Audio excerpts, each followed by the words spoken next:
Welcome back, disc golf fans, to round 2 coverage of the 2023 MVP Open at Maple Hill presented by OTB. This is a Disc Golf Pro Tour playoff event presented by Barbasol. We're here for our second round of this 72-player event. I'm Nathan Queen, again joined by Andrew Fish. And here we are on that Friday, middle day.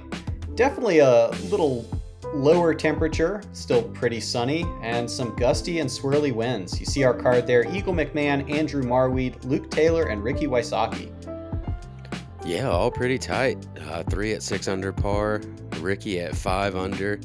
And there you see the leaderboard. There are only 2 and 3 off respectively on the card. So as we've seen throughout the year, very tight leaderboard, but maybe a little bit lower scores out here.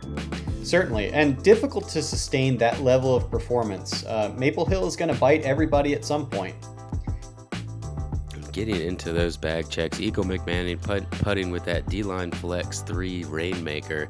Gonna see some Mind Bender out there for the mid-ranges, FD2, FD3, PD, and Cloudbreaker. We've seen Andy Marwede a couple times, sponsored by DGA. Putting with a Splatterstone Steady BL, throws his breakers and zones for approaches. And then, good forehand player. Imagine we'll see some Raptors and Hurricanes out of him. And then new on Gatekeeper coverage today, Luke Taylor putting with the Putter Line Challenger. Gonna see some Buzz and Luna from him as well.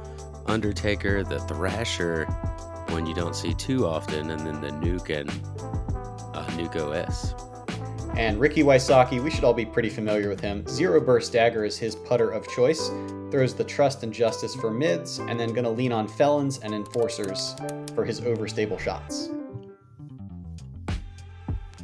And that will lead us into hole 1, 853-foot par 4 with about a 430-foot or so water carry here to start your drive.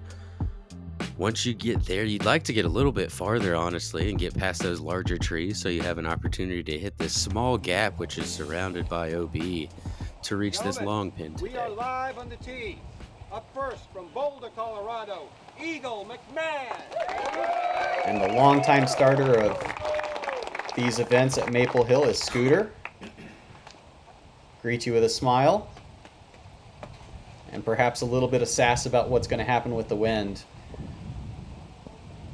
And you can see it moving around quite a bit in the background. Maybe a bit more blustery today, kind of swirly.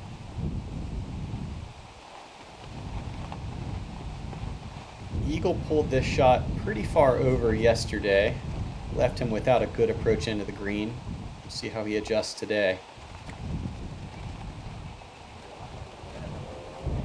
Yeah, looks to be going same shot even with the wind, and this is severely turned over. And it is going to find that OB pond. I think he just didn't really account for the wind in that disc selection. Yeah, pretty severe drop. Diver's going to have to grab that for Eagle. Marwede without incredible backhand power. Going to rely on touch a little more. And he doesn't get the same drop, although he does drag to the right pretty far. Yeah, it looks like the wind got a hold of that one as well, but a bit more stable, so not getting that huge drop. And if you don't yet know Luke Taylor, you probably should. Young gun out of Michigan, sponsored by Discraft. He's been throwing down some pretty hot scores at I'd say the last half of this year. Seems like every event we're calling out a hot round or something close to it from Luke Taylor. Yeah, excited to watch him play here on Chase Card today. Going with a much flatter line. And getting a good amount of drift. There's this late stability on that disc, and well-executed shot there in the swirly winds. Scottsdale, Arizona, Ricky Wysocki.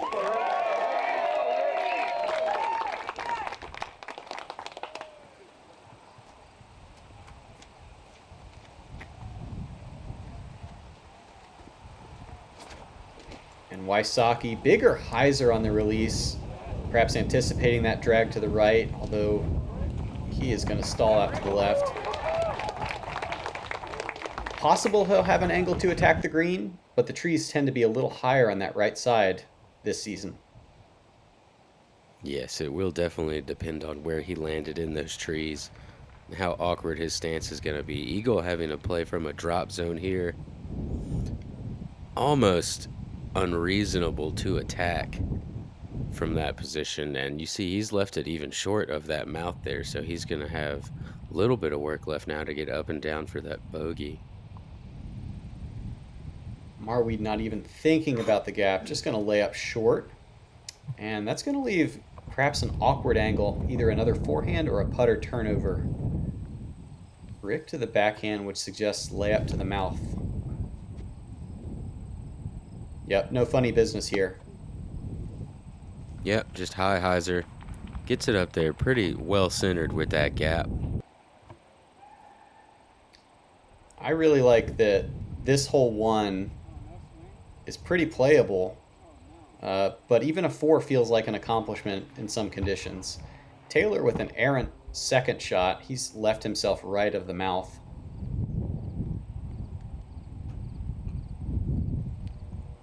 An eagle there from a little far back, pretty well executed, straight down the center of that gap. Never in trouble of any OB, slides into circle 1.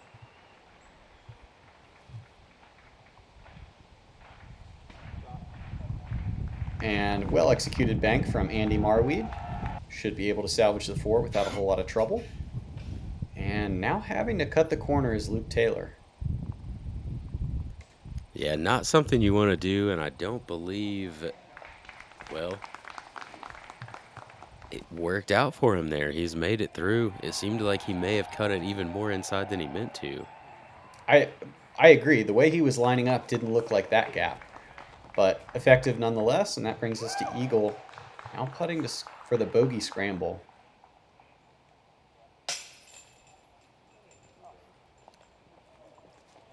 And tough start. Pulled it just a bit high right. Not uncommon though. 35% of the field carding that bogey or higher. Only 9 players able to get the birdie on hole 1 to start their round today.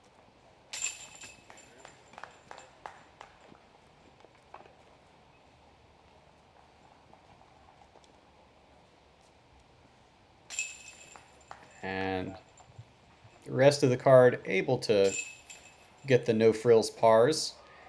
Take us on to hole 2. Certainly more attackable. 381 feet, a lot of open space, although there is OB rock wall entirely down the right side. Cluster of trees, circle 2 left and short is kind of the other large obstacle to deal with. I imagine we're going to see backhand with a little bit of flex or drift with overstable discs. Yeah, I think that is the best play. This seems to be a little bit too far left. Not going to get lucky through those trees. He'll drop down with a pretty reasonable par. And I like as a par 3 concept that you have to test the rock wall at some point during your flight in order to meaningfully look at a birdie. Luke Taylor is going to get up towards circle 1. Very nice flight. Good stability on that disc. Seemed like it might have been a little bit too far right, but catches up just enough. This is looking like a great line from Ricky Wysocki. And it is going to slide up right there into the bullseye. Have another whisker tickler.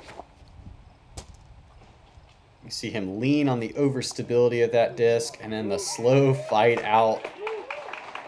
Gorgeous shot.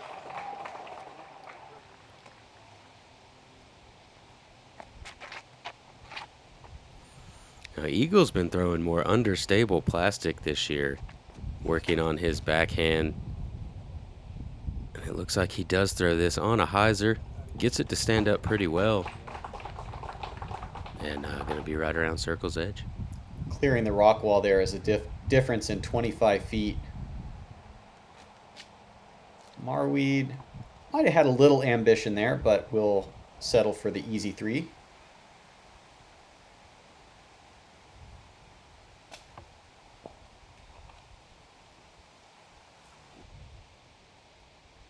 may be expecting some drop there. I think this hole was playing with a bit of a tailwind most of the day today. Put that up high enough for it to go in and just didn't get any drop. Eagle McMahon able to bounce back a bit from that rough start on hole 1. Cards the birdie here on hole 2.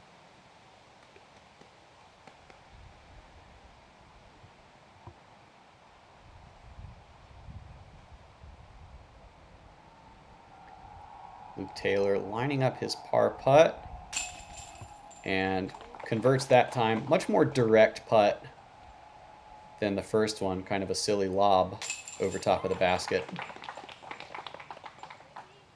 And an easy birdie cleanup there from Ricky after a great drive. Gets his round going, 1 under par. And that will move us into hole 3, a pretty difficult par 3, 407 feet. Got to hit a line with a pretty overstable disc. The higher the better if you're trying to reach the pin and get inside circle 1. You may see a lot of players just play towards where this pin on the right is at to try to give themselves a long circle 2 putt.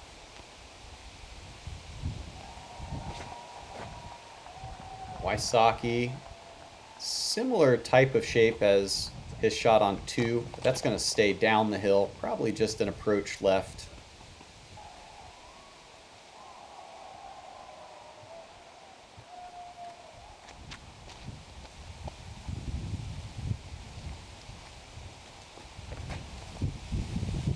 And Eagle going to try to overpower a stable disc, even into the headwind, stable enough that it doesn't flip a whole lot.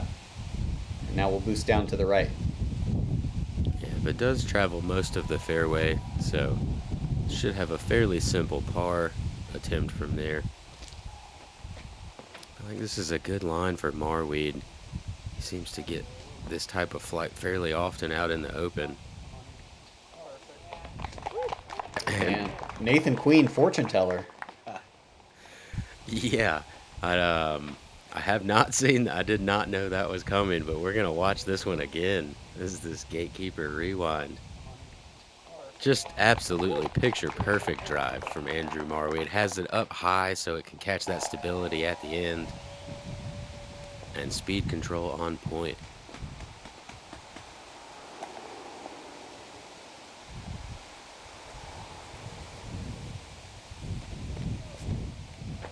As the wind continuing to howl, following Eagle towards that left side, but sneaking through.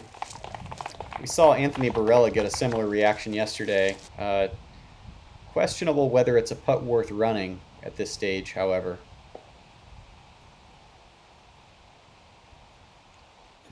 Ricky, who usually runs everything, able to lay that one up pretty nicely. Eagle McMahon with the mostly tailwind, a little bit of right to left component. Oh man, and solid bid, but just a bit right side. Get into.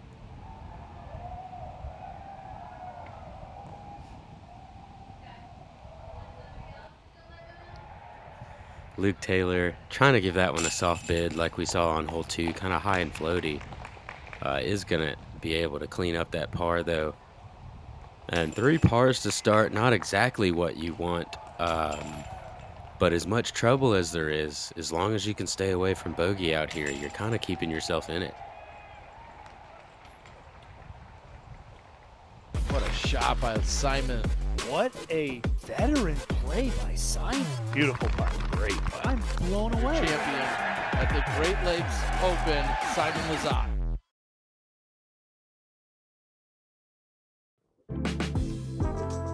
Hole 4, 246 feet, downhill par 3. Gonna play considerably shorter than that, but it is tight everywhere.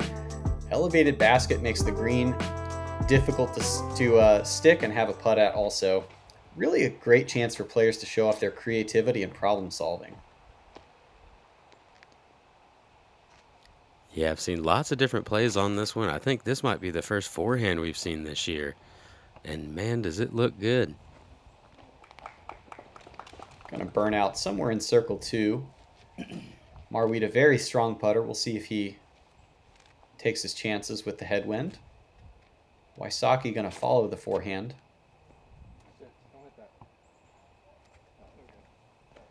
A little bit low, but does get up there pretty nicely. He's got a scary putt if he wants it.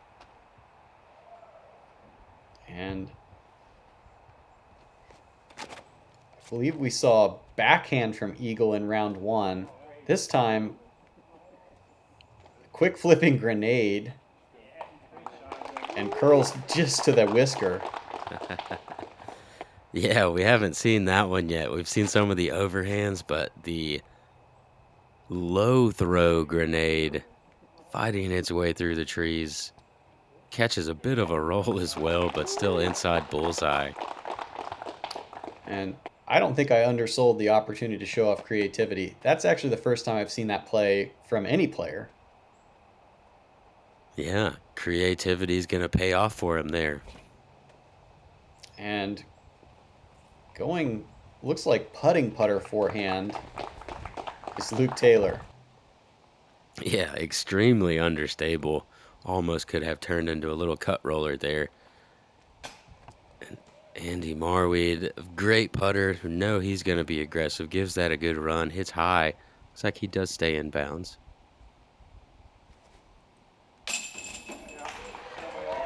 And just enough chains and just enough cage on the left side for Ricky Wysocki to stick the circle's edge.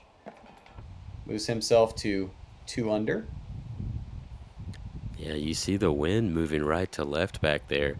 A lot of the time, if you miss left side with the wind against you, those do end up pushing out. But a nice catch there for Ricky. Going to put him 2 under.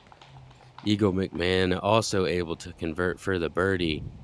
Gets himself back to even on the round. So even through 4, not too bad of a start, especially once you've got a double bogey in there. Yeah, no doubt. It used to be that we played skins with a qualifying 6-hole loop, and anything under in the first 6 was fine. Another opportunity to go under in a couple different ways here on hole 5. Got this water carry out on the right. Depending on the wind is kind of dependent on how hard this shot is to park. If you've got the strong left to right wind, difficult to really stop your disc where the basket's at. Trust it that far out over the water. As you see, Ricky here is going to hit in bounds, but ends up pushing long. New out of bounds on land this year, and that's actually going to force Ricky with a pretty darn good shot to walk back to the drop zone.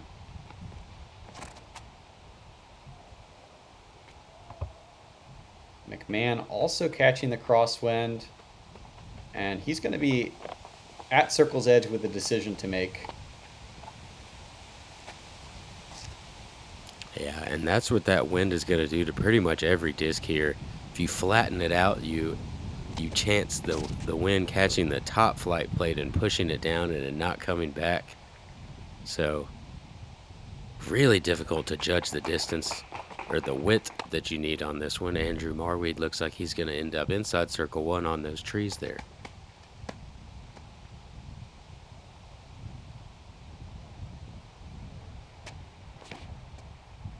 And Luke Taylor does get it flat at the apex. Will the wind help? Not quite enough. Just on the wall. So he, like Ricky, going to go to the drop zone.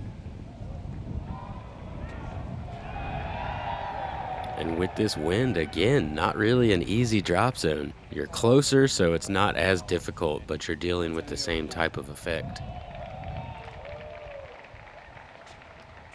Effective scramble from Luke Taylor. Should be able to make an easy 4.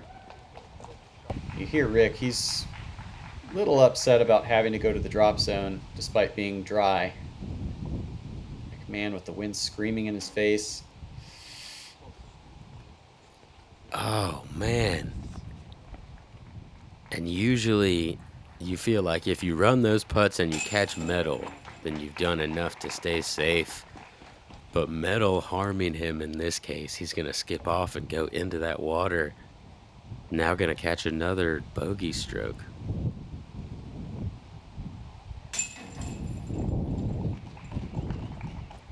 So Marwede going to be the only one unharmed by hole 5.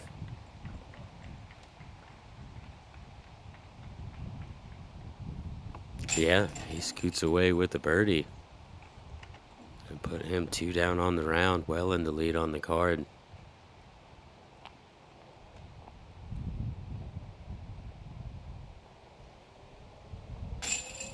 And odd to see only the blue flag standing straight out as Luke taps in. Take a wander uphill to hole 6, 390 feet, a par 3. There's OB rock wall down the entire right side, and then in the middle of the fairway, pond to the left. A couple different tunnels. This more direct line that the drone is flying tests that OB wall. Going straight gets you an obstructed but much safer look.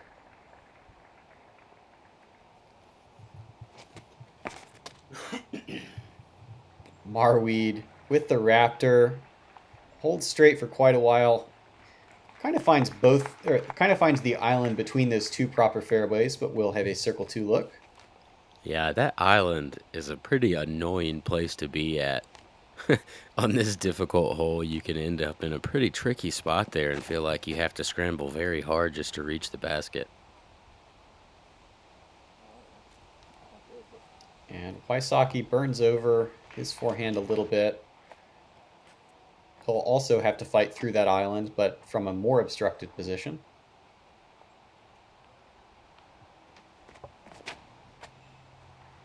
Eagle very low and left early. Yeah, extreme hyzer on that disc, and it did eventually stand up towards the bottom of that hill. Looks like he caught a pretty good kick and kind of bounced straight backward, maybe a little bit to the right. And Luke Taylor nose up and hits on the left side and then flares to the right, out of bounds. That's a tough position to scramble from because your angle's pinched. Eagle, straight putter approach from mid fairway.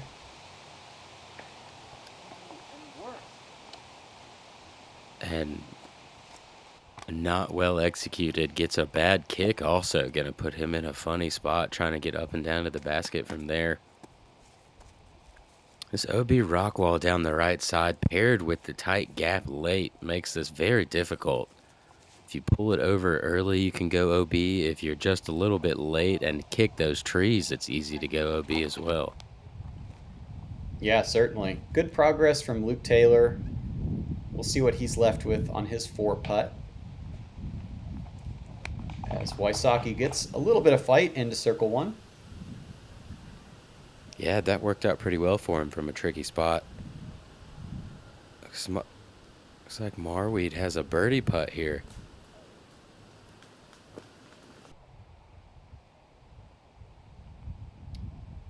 Not to be this time.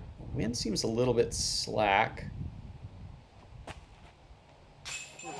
As Eagle, as he did a couple times in round 1, gonna take the heroic scramble 3 with a huge putt. Yeah, wanted no part of those back-to-back bogeys, and incredible putt there. Hit dead center with pace still from 50 plus feet through a gap.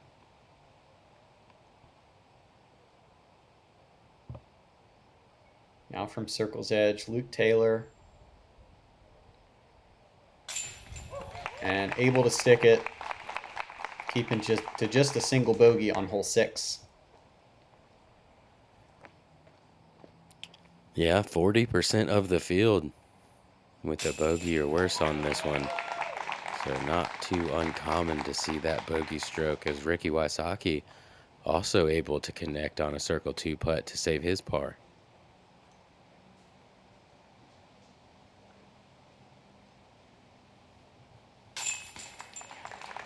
And Marwede going to convert the par as well.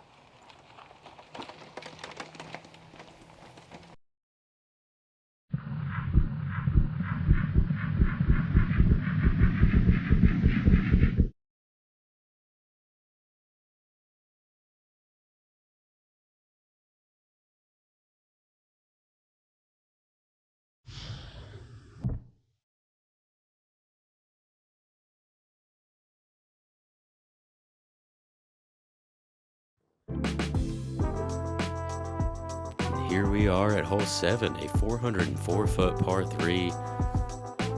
Slight change this year with the tee pad moved back a little bit, but the basket moved closer with it as well. So essentially the same shot. Difficult hyzer stand up. You want your understable fairway, get it to stand up late but not turn over. Marwede with that hyzer release, staying pretty high. And actually going to go long of the basket and get a big jump. He's in the hot dog cart. Oh man, he's ready for some lunch. I don't relish the idea of playing from that lie. Wysocki, much lower, down to the right. He's made good progress, but 3 is about the best he can expect from there. Yeah, not quite enough mustard on that one to get to the basket. And Eagle at 1 over par. Gonna have to play some catch up to the rest of the field. That's not gonna do it though. He's early left, taps down.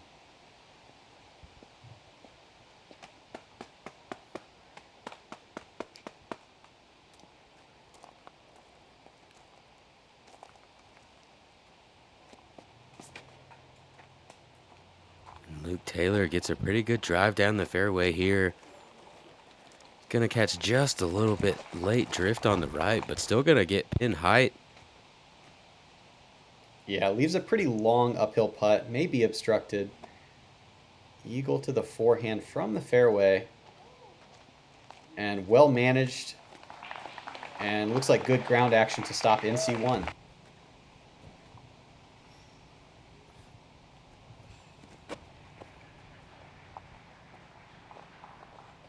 Ricky Wysocki with a pretty standard jump putt for him. Does end up catching one of those trees late, but should be inside circle 1.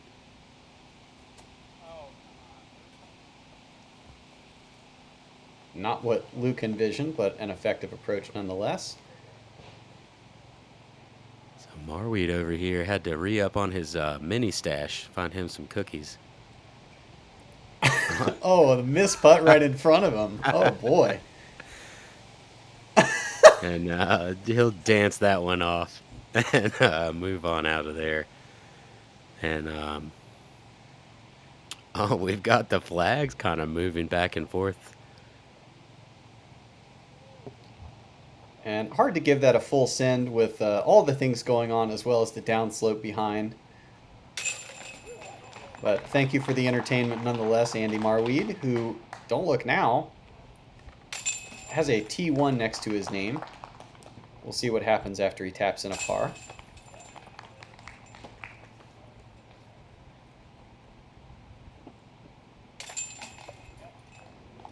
And unsurprisingly, given how hard hole 7 is, gonna stay in that T1 position.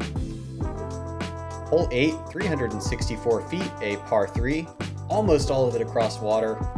Only this island green inbounds. Pretty tricky to get the right wind read and then figure out the right speed of disc. I like the forehand here, a little cleaner coming back in. Yeah, this hole has just creeped its way a bit longer, it seems like, throughout the years. And now up to that 364 distance, it's not really that automatic mid-range that it used to be. Still viable for a mid-range dependent on that wind, but you do have to kind of put a little thought into that speed now. And Marwede, pretty wide, threw it hot, or threw it over the wall. Wysocki throws it low and gets the favorable skip in to circle 2. Yeah, just stable enough, catches that skip off of the water.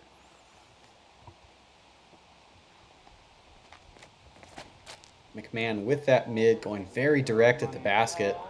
This will give the crowd something to holler about.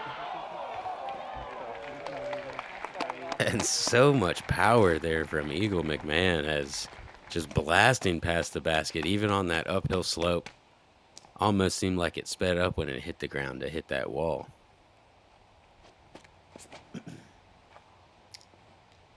And also riding high is Luke Taylor.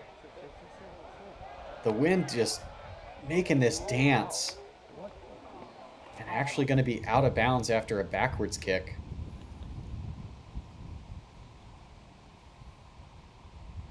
So, all OB going to this drop zone, putting back towards the water. Difficult one to fully commit to. Marwede's soft bids, unable to draw any metal.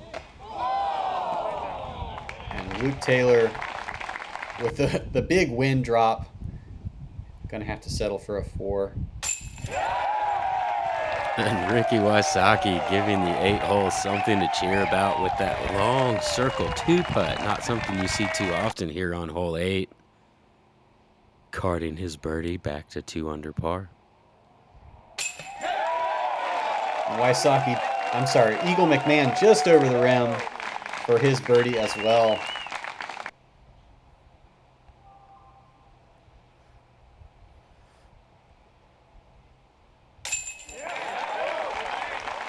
Nathan, I really do like the kind of sanctioned, organized chaos that the 8 holes provide. I don't want to see it on every hole, but I like that you know what's coming. Yeah, I enjoy it as well. They're always excited to have you out there, and I'm excited to see them out there. You know, like you said, you don't want them on every hole. They get a bit loud throughout the course if you have them on every hole. Moves us into hole 9, a brand new tee pad this year, which has proven very difficult to execute for the birdie. Need to get about 420 feet, but that's uphill, so playing even possibly a bit farther than that to get to the top of the hill to give you a difficult to execute upshot downhill to a small peninsula. Hard to execute that second shot speed, even if you can get to a good spot off of the tee. Wysocki goes off the fairway a little bit late, does kick back to it, but that's the idea that you're looking for, to snap up a fairway driver late in the flight.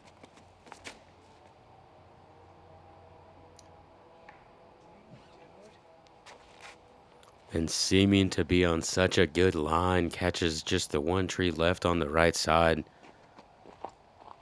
causing this to, what seems to be causing this to be that funny shape, harder line to hit.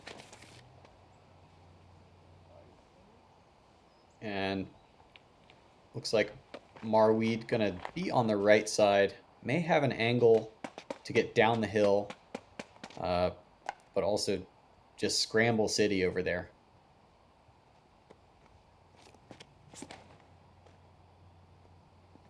And a gorgeous shape from Luke Taylor. Hyzer release, drags it back to the right.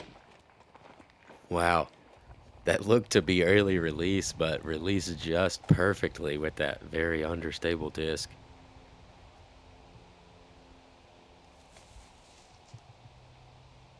A little bit of an abbreviated swing, pretty high as it crests. And Marwede's still rolling towards the other pond. That'll leave a kind of a slow hyzer into the green. McMahon tests the back wall of trees and in a decent spot after 2. Yeah, and even with Luke, he didn't hit any trees, got up there pretty nicely. Still didn't quite make it to the top of the hill and was not able to execute that next shot. He has now left himself a tough up and down to try to get his par. This looks aggressive. Yeah, I like the idea of that flex forehand, as Wysocki's going to be safe on the road above the basket. Still not in circle 2. Based on UDisc stats, look like only one player in circle 2 all day.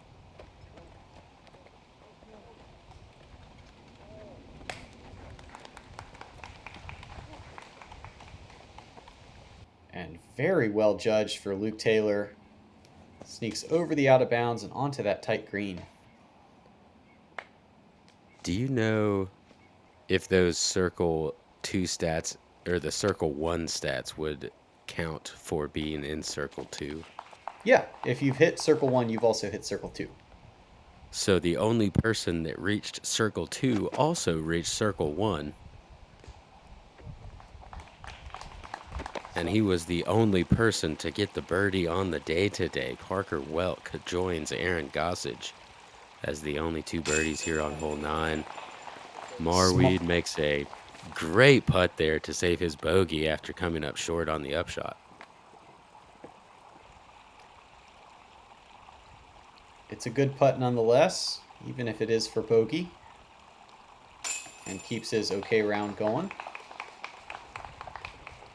Luke Taylor with a very good scramble from top of the hill, as McMahon and Wysocki going to clean up. Altogether, 1 over for the card is not bad at all. No, with only 2 birdies on the weekend, I'm saying that's gaining strokes on pretty much every other card out here. Yeah, no doubt. Ricky Wysocki at 7 down overall. Just 2 on the round is all it takes to move himself up to a tie for 3rd. Eagle and Marwede hanging around in the top 10 also. But look at this. Calvin Heimberg, 6 down through the front 9. Man on a mission, it seems like. Nathan, we got 9 more holes of this round 2 card. Really looking forward to seeing how they attack as the wind continues up, but we do get some more scoreable holes. Yeah, Maple Hill always seems to provide some exciting action no matter what is going on. Just beautiful to watch and be a part of. Thank you guys for joining us here on Gatekeeper Media. Make sure you like and subscribe. For Andrew Fish, I'm Nathan Queen. We'll see you guys out there.